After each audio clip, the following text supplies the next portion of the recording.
Hello, I am Shahnawaz and today we are continuing units and measurement.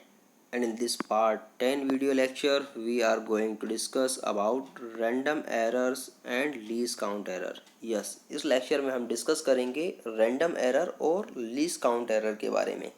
इसके previous lecture में part 9 में हमने errors को देखा था, एरर के टाइप्स देखे थे और स्पेशली हमने एरर के टाइप्स में सिस्टमेटिक एरर को डिस्कस किया था। सो एरर के टाइप्स में बेसिकली रैंडम एरर और लीस्ट काउंट एरर भी आते हैं। तो आज हम इस लेक्चर में रैंडम एरर और लीस्ट काउंट एरर के बारे में डिस्कस करेंगे। सो रैंडम एरर के बारे में नाम से ही क्लियर हो रहा है, रैंडम। रैंडम इट मीन्स कोई एक ऐसी चीज़ जो रैंडमली आ जाती है। रैंडमली इट मीन्स कि उस वो अनप्रिडिक्टेबल है, उससे आप प्रिडिक्ट नहीं कर सकते नॉर्मली, ठीक है। सो इसका प्रिडिक्ट भी नहीं कर सकते उसे, और डेफिनेटली कई बार हम उसके प्रिवेंशन भी नहीं कर पाते। फॉर एग्ज़ाम्पल किसी पर्टिकुलर एक्सटर्नल इन्वायरमेंट में अचानक चेंजेस हो जाना, या हमारे इंस्ट्रूमेंट्स का अचानक से चलते चलते रुक जाना, और इस वजह से जो हमारे मेज़रमेंट में एरर्स आती है वो कहलाती है रैंडम एरर्स। या कई बार हम हमारा मेज़रमेंट करते करते अचानक से डिस्टर्ब हो जाते हैं और इसकी वजह से हमारे मेज़रमेंट में जो एरर आ जाती है, तो इस तरह की सारी एरर्स जो होती है वो होती है random errors. Random errors, so there are the random and small fluctuation in the temperature and pressure of the surrounding। ठीक है, हमारे सराउंडिंग में बेसिकली कई बार टेम्परेचर में और प्रेशर में कई बार चेंजेस होते रहते हैं और ये स्मॉल फ्लक्चुएशन उसके अंदर चलते रहते हैं।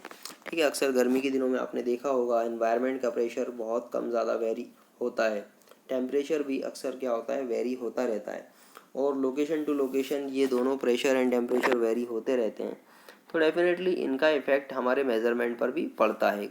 If certain experiment is too sensitive for these parameter then these changes will affect the measured result randomly. ठीक है, तो अगर हम कोई एक ऐसा मेजरमेंट कर रहे हैं जो टेम्परेचर और प्रेशर से अफेक्ट होता हो, टेम्परेचर और प्रेशर से अफेक्ट होता हो, सो डेफिनेटली वो जो मेज़रमेंट होगा उस मेज़रमेंट में टेम्परेचर और प्रेशर के स्मॉल फ्लक्चुएशन की वजह से मेज़रमेंट के रिज़ल्ट में भी फ्लक्चुएशन आने के चांसेस होते हैं, और वो जो फ्लक्चुएशन आएंगे मेज़रमेंट के रिज़ल्ट में डेफिनेटली वो क्या होगी, एरर्स।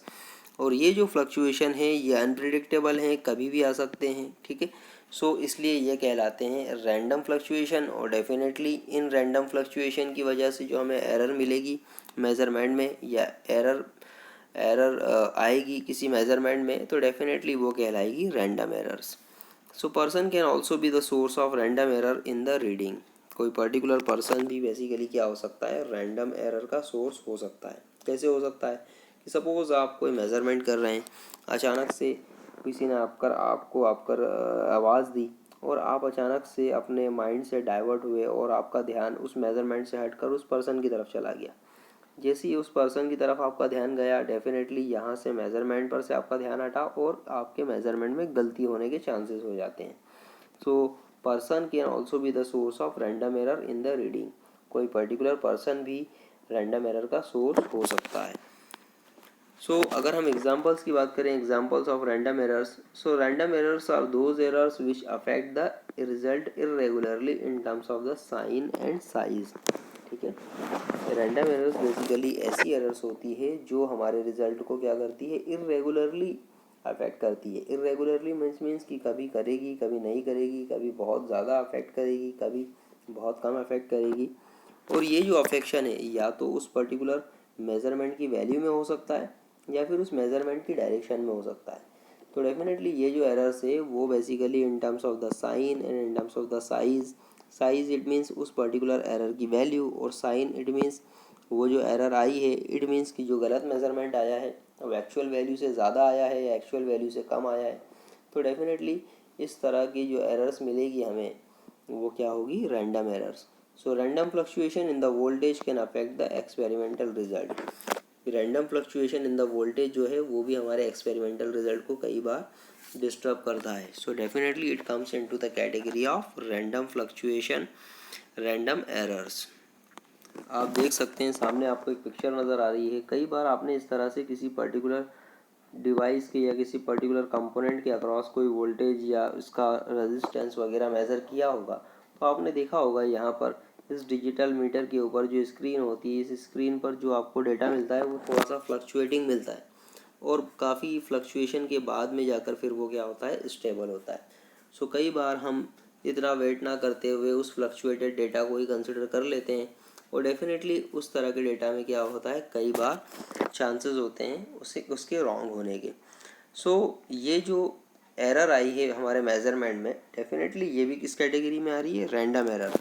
क्योंकि ये जो फ्लक्चुएशन हो रहे हैं, ये आपको नहीं पता कि ये फ्लक्चुएशन में वैल्यू ज़्यादा होगी या कम होगी या अब इसके बाद होगी या नहीं होगी। आप इस बारे में कुछ भी नहीं कह सकते, आप इस बारे में कोई भी अंदाज़ा नहीं लगा सकते। So definitely this error comes into the category of random error. So random error के प्रिवेंशन की अगर बात करें, random error prevention, so random errors can be reduce by taking the more sets of reading of the measurement. ठीक है, सबसे आसान और सबसे अच्छा तरीका ये है कि आप किसी पर्टिकुलर मेजरमेंट के बहुत सारे रिजल्ट ले लीजिए, या फिर आप किसी पर्टिकुलर ऑब्जेक्ट को जब मेज़र कर रहे हैं तो उसको एक से ज़्यादा बार, कई बार आप मेज़र कर लीजिए और उसके आउटकम्स निकाल लीजिए। और फिर जो मोस्ट कॉमन आउटकम्स हो या मोस्ट फ्रीक्वेंट आउटकम्स हो, वही बेसिकली क्या होते हैं, आपके करेक्ट ऑब्जर्वेशन होते हैं। तो इस तरह से आप ज़्यादा आउटकम्स लेकर, ज़्यादा मेजरमेंट करके किसी पर्टिकुलर ऑब्जेक्ट का रैंडम एरर से बच सकते हैं या फिर रैंडम एरर को दूर कर सकते हैं। The mean of this result will be closer to the actual reading. ठीक है, नॉर्मली जो हमारा मेज़रमेंट का रिज़ल्ट होता है, उस मेज़रमेंट रिज़ल्ट में भी क्या होते हैं, वेरिएशन के चांसेस हो सकते हैं ड्यू टू द एरर। तो एक और आसान तरीका ये होता है कि हम वो सारे के सारे जो मेज़रमेंट आउटकम्स मिले हैं हमें, उनका एवरेज ले लें, उनका मीन ले लें। तो डेफिनेटली ये भी काउंट होता है रैंडम एरर्स की कैटेगरी में। So thus to avoid the random errors, repeated measurement और रीडिंग शुड बी टेकन। ठीक है, सो रैंडम एरर्स को अवॉइड करने के लिए नॉर्मली हमारा सबसे अच्छा तरीका क्या है कि हम रीडिंग्स बहुत सारी लें। ठीक है, या मेज़रमेंट के आउटकम्स बहुत सारे लें। डेफिनेटली उन आउट ऑफ दैट आउटकम्स क्या हो सकता है, हम करेक्ट आउटकम्स जो हैं वो कंसिडर कर सकते हैं। इसी के साथ एक और एरर आती है, that is a least count error. तो अब देखिए लीस्ट काउंट एरर होती क्या है। सबसे पहले हम समझिए लीस्ट काउंट को। सो किसी भी इंस्ट्रूमेंट का जो लीस्ट काउंट होता है वो वैल्यू होती है जो वो सबसे छोटी से छोटी वैल्यू को मेज़र कर सकता है। फॉर एग्जांपल, अगर वर्नियर कैलिपर्स की बात करूं तो वर्नियर कैलिपर्स का लीस्ट काउंट होता है 0.1 mm। इसका मतलब क्या हुआ, इसका मतलब ये हुआ कि वर्नियर कैलिपर्स छोटी से छोटी 0.1 mm की वैल्यू को भी मेज़र कर सकता है। जबकि स्क्रू गेज जो होता है, स्क्रू गेज का जो लीस्ट काउंट है वो होता है 0.01 mm।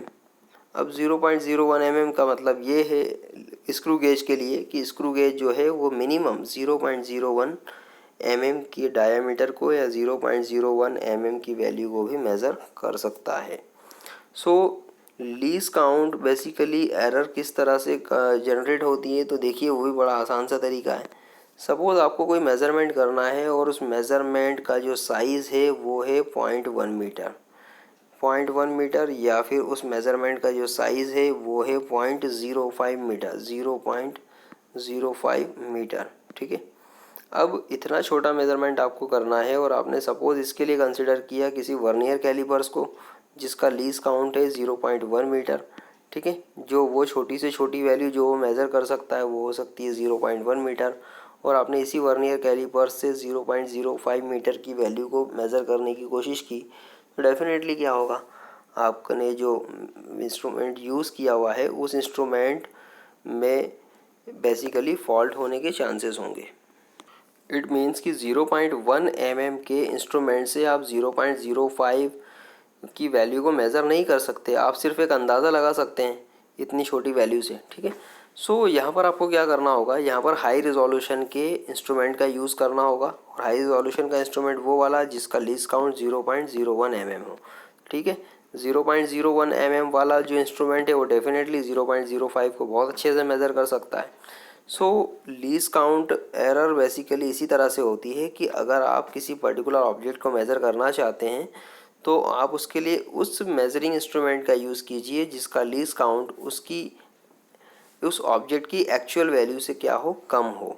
उस ऑब्जेक्ट की एक्चुअल वैल्यू से, जैसे इस ऑब्जेक्ट की एक्चुअल वैल्यू 0.05 है, और लीस्ट काउंट इसका 0.01 है, तो डेफिनेटली 0.05 जो है वो ज़्यादा है 0.01 से। तो यहाँ पर एरर के चांसेस जो हो जाते हैं वो कम हो जाते हैं, या एरर के चांसेस लगभग ख़त्म हो जाते हैं।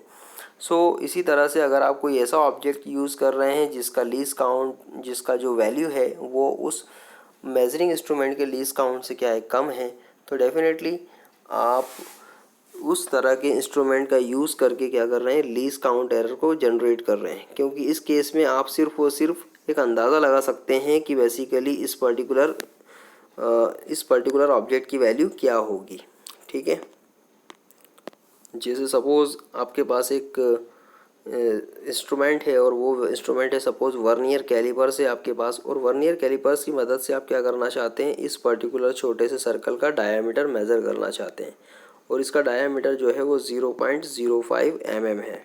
ठीक है, अब 0.05 mm का जो डायामीटर है इस पर्टिकुलर छोटे से ऑब्जेक्ट का, जबकि वर्नियर कैलिपर्स का जो लीस्ट काउंट है वो 0.1 mm है।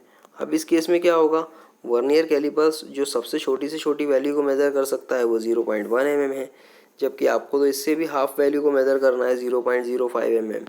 तो फिर यहाँ पर क्या होगा, आप सिर्फ एक अंदाज़ा लगा सकते हैं कि भाई इस पर्टिकुलर ऑब्जेक्ट की जो वैल्यू है वो इतनी हो सकती है, 0.05 हो सकती है, 0.06 हो सकती है, 0.07 हो सकती है। यहाँ पर आप सिर्फ एक अंदाज़ा लगा सकते हैं, और इस तरह के अंदाजे में नॉर्मली फिर क्या आती है, एरर आती है। इस तरह की जो एरर्स होती है वो बेसिकली क्या कहलाती है, लीस्ट काउंट एरर। क्योंकि ये इस वजह से आई क्योंकि आपने जो इंस्ट्रूमेंट का यूज़ किया है उसका लीस्ट काउंट ऑब्जेक्ट की वैल्यू से क्या है, ज़्यादा है। If the sum value is less than the least count of the instrument, then given instrument cannot measure it correctly. ठीक है, if the sum value is less than the least count of the instrument, then given instrument cannot measure it correctly. The least count error can be minimized by using an instrument with the higher resolution or smaller value of least count. ठीक है, least count error को आप minimise किस तरह से कर सकते हैं कि आप अपना इंस्ट्रूमेंट चेंज करें और ऐसा इंस्ट्रूमेंट कंसिडर करें जिसका लीस्ट काउंट क्या हो, कम हो, और इतना कम हो कि ऑब्वियसली वो ऑब्जेक्ट की एक्चुअल वैल्यू से भी कम हो। इट मीन्स उसका लीस्ट काउंट अगर कम होगा तो हम कह सकते हैं कि वो जो इंस्ट्रूमेंट है वो हायर रिजोल्यूशन का है। I hope you enjoyed this lecture and you understand it very well. आपने रैंडम एरर और लीस्ट काउंट एरर को बहुत अच्छे से समझा होगा, और उम्मीद करता हूँ इसमें अगर किसी तरह का कोई डाउट आपको नहीं होगा, और अगर किसी तरह का कोई डाउट आता है तो आप इस लेक्चर को एटलीस्ट 2 से 3 बार ज़रूर देखिएगा, और उसके बाद भी आप मुझसे व्हाट्सएप पर आपके सारे डाउट्स पूछ सकते हैं। Thank you and thanks for watching. और आपने अगर अभी तक इस चैनल को सब्सक्राइब नहीं किया तो प्लीज़ इस चैनल को सब्सक्राइब ज़रूर कीजिए। आपको सामने एक फेस आइकॉन नज़र आ रहा है, उस पर क्लिक कीजिए और इस चैनल को सब्सक्राइब कीजिए। Thanks again.